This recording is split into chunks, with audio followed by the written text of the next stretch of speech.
onsterfelijkheid als ik tijdens mijn wandeling op de plaketten stuit.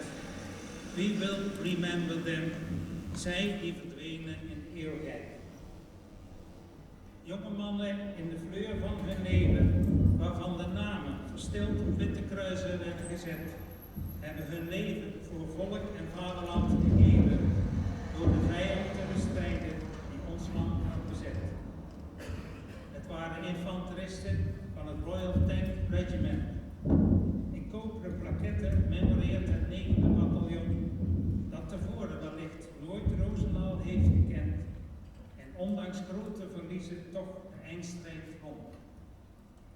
Op deze plaats rusten de gedachten naar die strijders. Het kan ook geen kwaad om daar even bij stil te staan, in stille bewondering voor onze bevrijders, voordat in ieder weer zijn wegen zal gaan. Onder een blauwe hemel kleurt de polarbeer prachtig wit. Een zachte bries. Het Kadeplein trilt wadend in de zon. Ik vul mijn longen terwijl ik hier zo dankbaar zit, in het grondig besef dat het voor hen niet langer kon.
We moeten oppassen in onze samenleving dat we het niet als vanzelfsprekend gaan vinden dat we het hebben.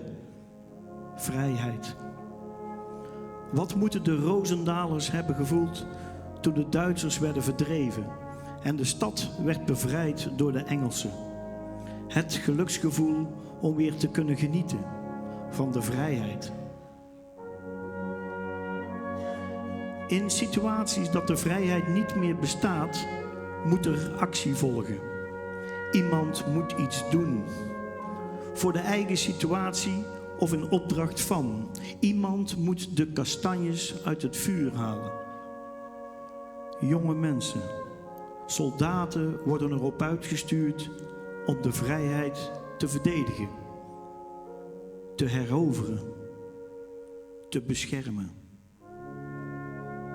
Gevallen zonder naam, blanco grafkruis. Vrijheid, dankzij een onbekende soldaat.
Van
Dat de bevrijding er was, maar dat wij geen sjakel van mijn moeder. Om haar bloed hadden we niet thuis. Mijn moeder was nog echt wel dat ze dacht, nou ja, zo vlees is het nog niet. Want ze kon het vlees vieren als het vuur wordt. Ja, dan kwamen de tons, zo werd het Engels genoemd. Dan kwamen de tons. Die woonde in Nijmegen weg. En de vingerhoes. Die heb ik trouwens nooit meer teruggevonden. Die moet nog ergens staan liggen. En ben je naar dorp gelopen. Ik was 10 jaar oud, ik werd een paar dagen later werd ik 10. En ik rende alleen